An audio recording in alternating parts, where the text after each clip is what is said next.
First, I want to give a bit of a spoiler warning before we get into everything, so if you haven't seen the recents, then here's your warning. Alright, so we see at the end of the recent chapter that Yuta returns and actually cuts Kenjaku's head off. And Kenjaku doesn't just die right instantly like most sorcerers would. We know that Kenjaku's body, you could say, is his brain. Kenjaku just is the brain that is inside of Geto's body. And we see that right before the chapter ends, he actually looks at Yuta and says, "My will be inherited." Now, I have come up with a couple of solutions for what I think Kenjaku means here, because I don't think Kenjaku is dead and I don't think he'll die next chapter. And after looking back at some of Kenjaku's words in the past, I am fairly confident I've narrowed down what Kenjaku will do in the upcoming chapters. So with that being said, I'm going to lay them all out so we can get to the bottom of what Kenjaku is planning. Most people are in agreement right now that Kenjaku is most likely going to swap host with somebody, but there's something we need to cover before we talk about him swapping host. We know that Kenjaku has a rule for the Culling Games that the Culling Games will not end until every player except Suguru Geto and Megami Fushiguro have died. Now right now we know that Sakuna did reincarnate into his prime Heian era form, and it is actually unknown whether or not Megami's soul is still anywhere inside of Sakuna. If Megami is still alive in Sakuna, then this means that the Culling Games still has a chance to end, because remember, the games will only end when everybody except for Megami and Geto die. But if Kenjaku decides to body swap, then Geto's body would be dead, meaning that the Culling Games would have no way to end. Now we know that Kenjaku can probably override this rule because we've seen that he's overridden a rule in the past. We see in chapter 220 that Kenjaku looks at Kogane and tells Kogane to make a new rule that closes the Culling Games to new players. And Kenjaku tells Kogane that if this rule is not added, then he will destroy the barrier and forcefully stop the Culling Games. Now of course Kogane starts to glitch out because this new rule that Kenjaku is trying to add conflicts with an already existing rule, and we see here that Kenjaku tells Tingan, "What I'm doing is creating a glitch. No matter what Kogane chooses, it would disrupt the continuance of the game, so it will decide on the most sustainable option. And that means my new rule will pass." And we see that Kenjaku's new rule gets added to the game. So we do know that even though this rule does exist, the games will not end until Megami and Geto die. Kenjaku might just override this rule the same way he did here in chapter 220. And I am going to get into who I think is most likely for Kenjaku to choose to take over their body, but before I do, I want to say that although Kenjaku is just ahead right now, I still do think it's possible for him to kill somebody through either the usage of binding vows or some type of barrier technique, because we do know that you can, as long as you have a mouth, chant an incantation, probably even summon a barrier. And we do know that Kenjaku is a sorcerer from thousands of years ago. We even saw that Tingan called Kenjaku the second most powerful barrier user next to him. So I wouldn't be surprised at all if Kenjaku had some sort of barrier usage or binding vow usage in just his head form. Also, in the last panel of the chapter, you can see veins begin to pop around Kenjaku's face as if he is straining himself to do something as he's saying the words, "My will be inherited." Alright, so first let me cover the first person who I am 100% confident Kenjaku will not take their body. And I just want to get this person out of the way first, and that is Yuji. I think we will definitely not see Kenjaku take Yuji's body for a couple of reasons, and one of the reasons are mainly narrative. Not only is Yuji the main character, but we did just see Yuji gain claws in his fight with Sakuna, and it does seem like this is sort of Yuji's redemption arc in a sake. He's always had somebody inside of him the entire series. Now he's on his own, and now he has his own curse technique. So I think that this arc is sort of like the Gojo conclusion in Yuji redemption arc. And also remember when Yuji was training with Kusakabe and we saw that Yuji potentially has some sort of body swapping technique? All of this progress towards Yuji's character that is being built up, I do not think that it will be halted by Kenjaku taking over his body, especially not at this moment. Narrative-wise, it doesn't make sense to me for the story's progression, but if you want to say lore-wise, it would make sense, then I would understand what you mean, because Kenjaku's words are, "my will be inherited," and we do know that, Yuji is Kenjaku's son, but this could also be in reference to Choso if Kenjaku is talking about bloodline when he's saying will. Does Kenjaku have some sort of binding vow where on his deathbed he will exchange his head with any of his living sons? So let's talk about that very quickly. I don't think it will be Yuji for the reasons I just said, but could it be Choso? Could this be why even when Choso and Yuki jumped Kenjaku, he didn't kill Choso? And you may look at it and say, well, he was beating him up really badly, but it did seem like Kenjaku really wanted to kill Choso. I don't think he did. Is the reason for this because he wanted to have Choso as a backup plan at a later date? We know that Kenjaku says that all of his experiments, or you would call them, or sons like Eso, Kechizu, Choso, and the other death wombs, they were all failures. He wanted them to be stronger than they actually were. Did he want them to be stronger so they could be sort of underlings to him, or did he want them to be stronger so they could be a backup plan in case he was ever on his deathbed? It's an interesting theory, and I definitely wouldn't put it past Kenjaku. It's an interesting theory, and I definitely would say that Choso is one of the more likely people that I think would be chosen if Kenjaku decides to body hop at this moment. Because Choso, even though he is a character we all know and love, he isn't a main character, and Kenjaku going into Choso's body, even though it would affect us a bit, it wouldn't be tragic in any way. And after all, Choso is his son, so he could just be fated to an end such as this. And right now, I should address the elephant in the room, the question that basically everybody on Twitter I've seen bring up. Some people bring it up as jokes, but some people actually do bring up this theory as something serious, and that is what happens if Kenjaku puts himself in Gojo's body. And I'm just going to say I don't think that's going to happen if it does happen, he can't stay in Gojo's body for more than a second. I needed to glitch out, because if that happens, the entire Jujutsu Society would just lose. And I do want to go over a statement that is in the fan book. It says here that you can't take over Gojo's body because it's impossible to kill him, but Gojo's already dead. So Kenjaku would be able to take over Gojo's body, but I don't think this can happen because if Kenjaku were to take over Gojo's body, there's nothing the Jujutsu Society would be able to do.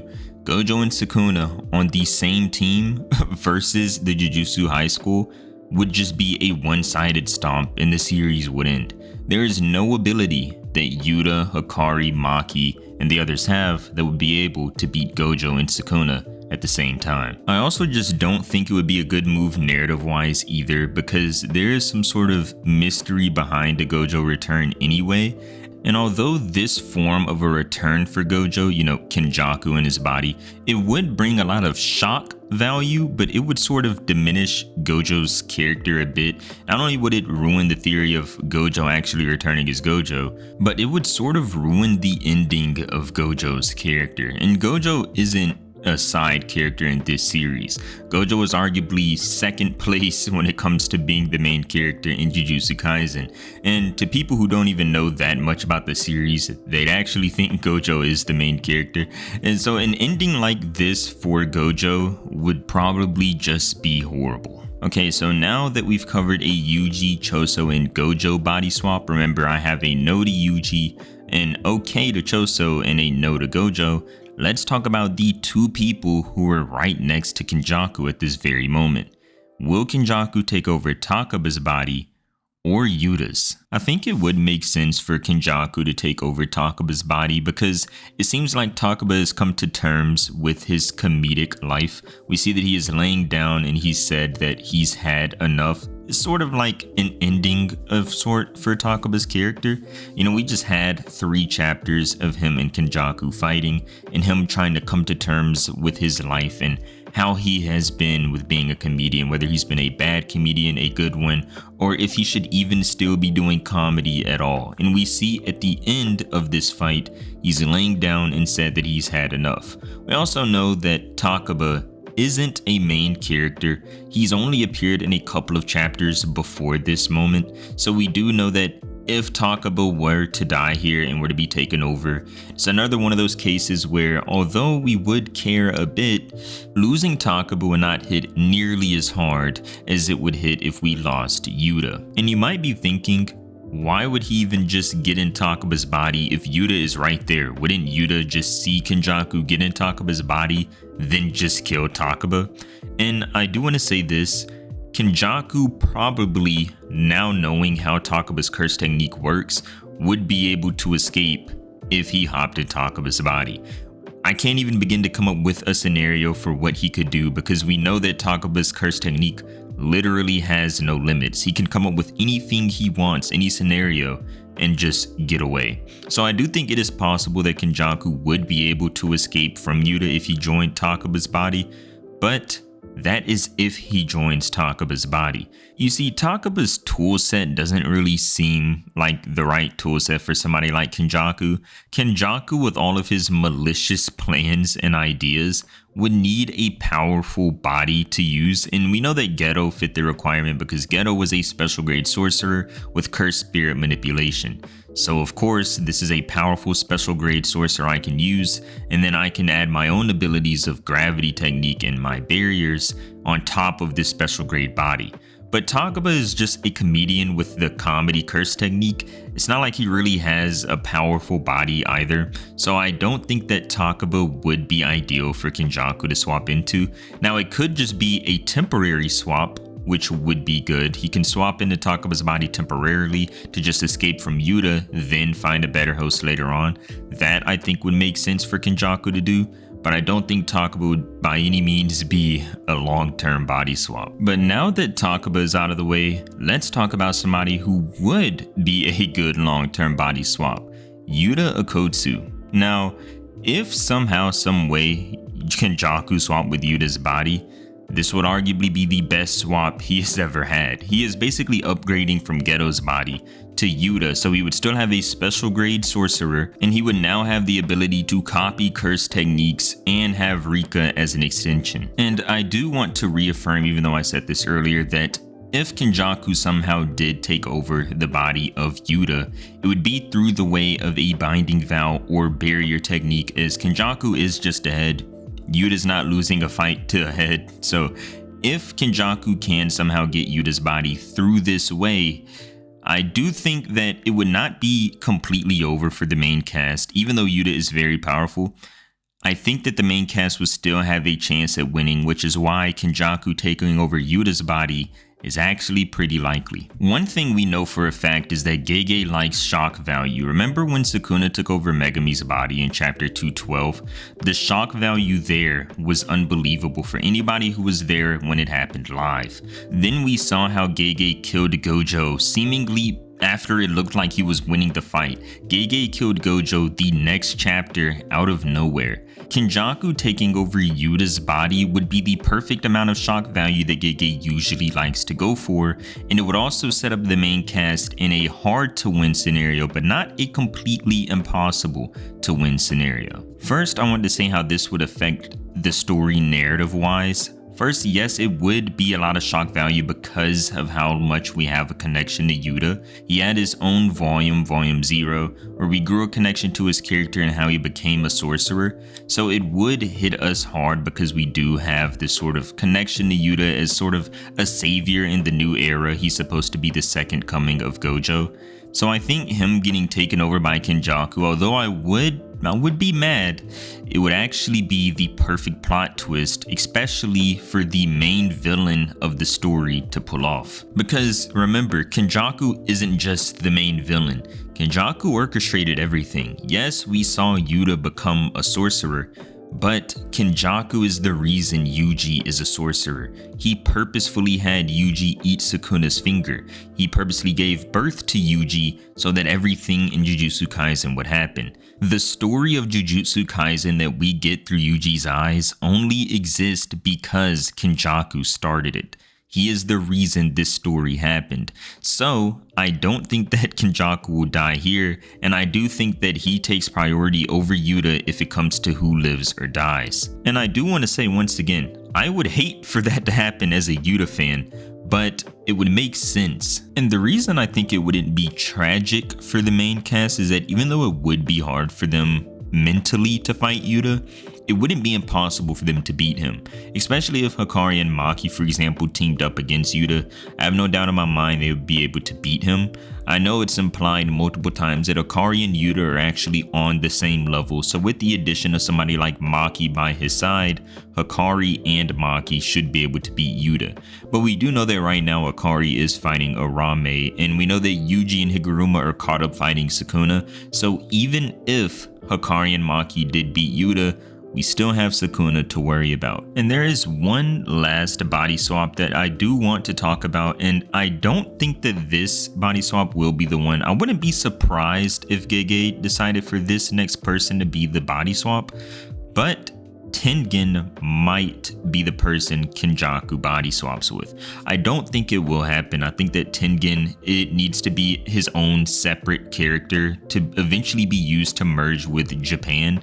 Now, if once again Kenjaku just decides to use Tingan temporarily to use his body, then that would make sense. But the problem is, Tingan would die. If Kenjaku only temporarily used his body, Kenjaku doesn't just go into somebody's body, then leave, and the person stays alive.